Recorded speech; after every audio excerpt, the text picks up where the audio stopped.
If you drive on Highway 401 or any major highway in Canada, you need to stop what you are doing and watch this right now. Because starting this June 2026, a set of new traffic enforcement rules is going live across Canada's busiest corridors, and they are not easing anyone in gently. There is no grace period. There are no warning notices. The moment these cameras go active and the sensors go live, the fines are automatic. They are calculated by computer, and they are mailed directly to the address on your vehicle registration. You will not see a police cruiser. You will not get pulled over. You will simply receive an envelope in the mail, and inside it will be a fine you did not know you were going to get. In this video, I am going to walk you through every single new rule, every fine amount, and most importantly, I am going to tell you about the one rule that nobody is talking about. The one that sounds so minor that most drivers assume it couldn't possibly matter. The one that is going to generate more violations in the first month than all the other rules combined. Because right now, every single day, millions of Canadian drivers are unknowingly breaking it. Before I go any further, share this video right now. Do not wait until the end. The people in your life who drive on Canadian highways need to see this today, not tomorrow. Send it to your family, your friends, your coworkers. Once you've done that, let's get into it. Highway 401 stretches across the province of Ontario for over 800 kilometers, connecting Windsor in the west to the Quebec border in the east. It runs through Toronto, the most densely populated urban corridor in Canada, and on its busiest stretches near the city, it carries close to 500,000 vehicles every single day. That makes it one of the highest traffic roadways on the entire continent. But Highway 401 is not alone in this rollout. The new enforcement framework applies nationally, covering Highway 40 in Quebec, the Trans-Canada Highway through British Columbia and Alberta, and the Autoroute 20 corridor connecting Montreal to Quebec City. Every major interprovincial and provincial corridor is now being brought under this umbrella. Here is why this is happening now. Transport Canada, in coordination with provincial transportation ministries, has spent the better part of the last 5 years building out a unified traffic safety framework called the National Highway Corridor Enforcement Initiative. This did not happen overnight. Federal safety data collected between 2019 and 2024 shows that serious injury collisions on major Canadian highways increased by 22% over that 5-year window. Fatalities on divided highways alone averaged 487 per year during that same period. Officials have been pointing to inconsistent enforcement, the old model where you needed a police officer physically present to write a ticket, as one of the primary contributors to that drift. Drivers learned, consciously or not, that the chances of being caught depended entirely on whether there happened to be a cruiser parked nearby. That calculation is now gone. The new model replaces human-dependent enforcement with a permanent, automated infrastructure. Radar gantry arrays, those overhead structures you may have noticed being installed over the past year, are now equipped with multi-lane speed detection, license plate recognition cameras capable of reading plates at highway speed in rain, snow, and darkness, and infrared imaging sensors that can measure following distance between vehicles to within centimeters. These systems communicate in real time with provincial motor vehicle databases. The moment a violation is detected, your plate is matched to your registered address, and the notice is generated. No officer discretion, no luck, no second chances. Let me walk you through the 7 new rules you need to know before you get behind the wheel. The first is what enforcement officials are calling the reduced speed threshold rule. Previously, automated speed enforcement in most provinces triggered at 20 or even 25 kilometers per hour over the posted limit. That threshold is now gone. The new threshold on federally designated highway corridors is 11 kilometers per hour over the posted limit. If the sign says 100 and you are doing 112, the camera captures it. A first offense carries a fine of $185. A second offense within 12 months jumps to $375. A third offense triggers a fine of $575, a mandatory license demerit review, and in some provinces, a 30-day suspension of your right to drive on controlled access highways. This is not speculation. These numbers are written into the revised Provincial Highway Traffic Acts that came into force in coordination with the federal rollout. The radar gantry arrays used in this system can simultaneously track every vehicle in a 6-lane corridor without any single vehicle triggering a pursuit. It is passive, permanent, and everywhere. The second rule is the lane discipline enforcement rule. In Canada, the left lane on a multi-lane highway has always legally been for passing only. That rule existed on paper for decades, but was almost never enforced outside of Quebec, where left-lane camping fines were already in place. That ends now. Under the new framework, vehicles detected traveling in the leftmost lane for more than 45 consecutive seconds without actively overtaking a slower vehicle will receive an automated notice. The cameras identify your position lane by lane using overhead sensors, track your position across consecutive gantry points, and calculate your elapsed lane time with precision. The fine for a first offense is $145. A second offense is $290. The reason this catches drivers off guard is simple. Most people genuinely do not know this was ever illegal. They have been doing it for years without consequence, and habit has made it feel normal. It is not normal, and starting this month, it is expensive. The third rule is the Emergency Vehicle Corridor Rule, and this one has teeth.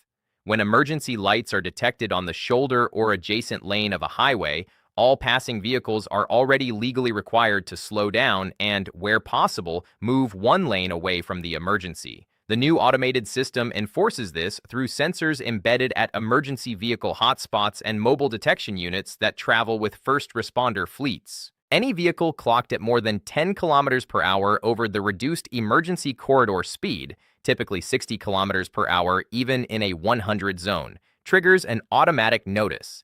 First offense, $325. Second offense, $650, and a mandatory defensive driving course that must be completed within 90 days or your license is suspended. This is one of the highest rate injury categories for roadside workers in Canada, and officials have made it clear they intend for the fines to reflect that. The fourth rule is the Heavy Vehicle Proximity Rule. This one specifically governs how close passenger vehicles can follow transport trucks and commercial vehicles over 4,500 kilograms. The previous following distance standard, the familiar 2-second rule, was never consistently measured or enforced.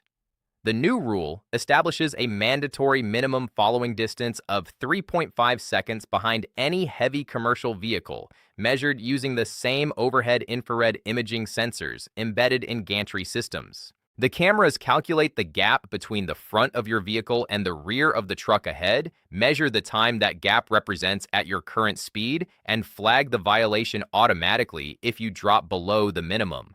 First offense is $165. Second offense is $330. Third offense within 24 months carries a $525 fine and a mandatory point assessment. Tailgating a transport truck is one of the leading causes of underride fatalities on Canadian highways, and this technology was specifically requested by Transport Canada's Road Safety Division as a direct response to that data.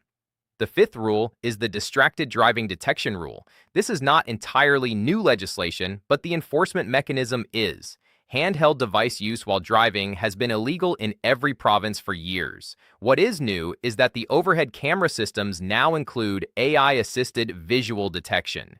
The cameras, particularly on urban highway approaches in the Greater Toronto Area and Greater Vancouver, are calibrated to flag vehicles where the driver's head position and arm angle are consistent with handheld device use.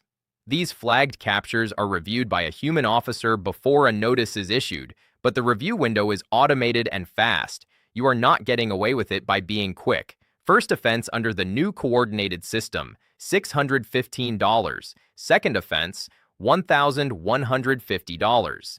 A second offense also triggers a mandatory license suspension review. These are not Transport Canada estimates. These are the confirmed amounts published in the spring 2026 provincial legislative updates for Ontario, British Columbia, Alberta, and Quebec. The sixth rule is the toll and registration compliance rule. Across major corridors, particularly in Ontario and Quebec, license plate recognition cameras are now cross-referencing every scan plate against the provincial vehicle registration database in real time. If your registration is expired by even 1 day, the system flags it. If your vehicle is registered in one province, but your toll transponder account, where applicable, is linked to an address inconsistency, that is also flagged. First offense for expired registration detected by automated highway camera, $215 in Ontario, $185 in Quebec, with variation in other provinces.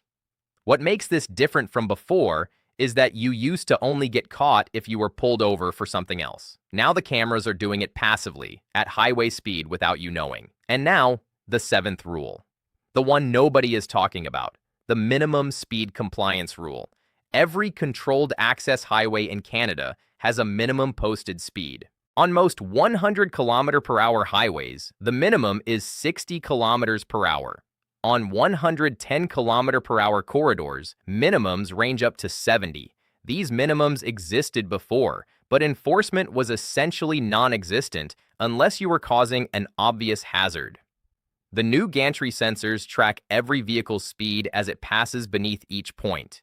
Any vehicle traveling at or below the minimum posted speed, or 15 km/h below the flow of traffic in corridors without a posted minimum, triggers a violation notice. First offense, $125. Second offense, $245. Why does this matter so much? Because slow drivers are not thinking about themselves as a traffic hazard. They are being cautious. They are nervous. They are new drivers, older drivers, drivers uncomfortable with highway speeds, or drivers who have just slowed down to look at something. And in every single one of those cases, the camera does not care about the reason. The sensor reads the speed. The system issues the notice. Enforcement data from pilot corridors in Ontario suggests that minimum speed violations represented 34% of all automated notices issued in the testing phase. More than speeding, more than lane discipline, more than anything else. That number stopped me when I first read it. 34%. From the rule that sounds the least serious. That is the one you need to carry with you every single time you get on the highway. Here is what you need to do today. First, check your vehicle registration right now, not next week, today. If it expires within the next 60 days, renew it online through your Provincial Service Ontario, ICBC, Service Alberta, or SAAQ portal. The automated cameras do not give you a buffer period. Second, recalibrate your speed habits. If you cruise at 115 or 118 because you have always been fine at that speed, understand that the new threshold closes that window to 111. Set your cruise control with intention, not optimism. Third, verify that your insurance information is current in your province's motor vehicle database. Some policies that renewed recently have not yet synced with provincial records, and a mismatch can complicate a notice response. Call your insurer and confirm. Fourth, practice the 3.5-second following distance behind commercial vehicles. Pick a fixed point, a bridge, an overpass, a sign, and count after the truck passes it before you reach it. If you cannot count to at least 3.5, you are too close. Fifth, if you use a toll transponder, the 407 ETR or other provincial systems, log into your account and confirm the balance is not in arrears and that your plate information matches your registration exactly. Discrepancies trigger flags that compound. Step back and look at the bigger picture for a moment. What is happening on Canadian highways this June is not isolated to Canada. The National Highway Corridor Enforcement Initiative is being watched as a continental pilot by transportation ministries in at least 4 other countries. In the United States, similar automated frameworks are already being evaluated for deployment on I-95, I-80, and the I-10 corridor. In Canada itself, this rollout is the first wave. Officials have confirmed that if violation rates drop by the target 18% in the first 18 months, the same gantry infrastructure will be extended to secondary provincial highways, the 400 series in Ontario, Highway 1 through the Rockies, and Autoroute 30 around Montreal. The driving habits that went unchallenged for 3 decades because enforcement depended on a human officer being in the right place at the right time. That era is ending. This is a permanent change in the relationship between Canadian drivers and the roads they travel. Before I close, I need to talk to you about something important. Since news of this enforcement rollout became public, there has been a wave of scam messages circulating, texts, emails, even fake websites claiming to be from Transport Canada, the RCMP, or provincial transportation authorities, telling people they already owe fines and asking them to click a link and pay immediately. Do not click. Do not pay. Do not call the number in the message. Real enforcement notices from the new automated system are delivered exclusively by Canada Post physical mail. They come in an envelope with a Government of Canada return address. They do not contain payment links. They do not ask for your credit card. They include a reference number, a photograph of the alleged violation, and a formal response process. If you receive a suspicious text or email claiming to be a highway fine notice, report it immediately to the Canadian Anti-Fraud Centre at antifraudcentre.ca or by calling 1-888-495-8501. Protect yourself and warn the people around you, because these scams are specifically targeting people who are worried about this enforcement rollout and are therefore more likely to panic and pay without thinking. If this video helped you, share it right now. I mean it, not as a formality. Genuinely share it, because the person in your family who does not know about the minimum speed rule is going to get a $125 fine in their mailbox before the end of the month and have no idea why. The person in your circle who still thinks they can drive 120 because they always have is going to open an envelope and find a $185 notice attached to a photograph of their own license plate. You have the ability right now to prevent that from happening to someone you care about just by tapping share. In some jurisdictions, the cameras go fully live at midnight tonight. Not next week. Tonight. The time to know this information was last week. The next best time is right now. Drive smart, drive within the rules, and take care of the people around you. Drive safe, know the rules.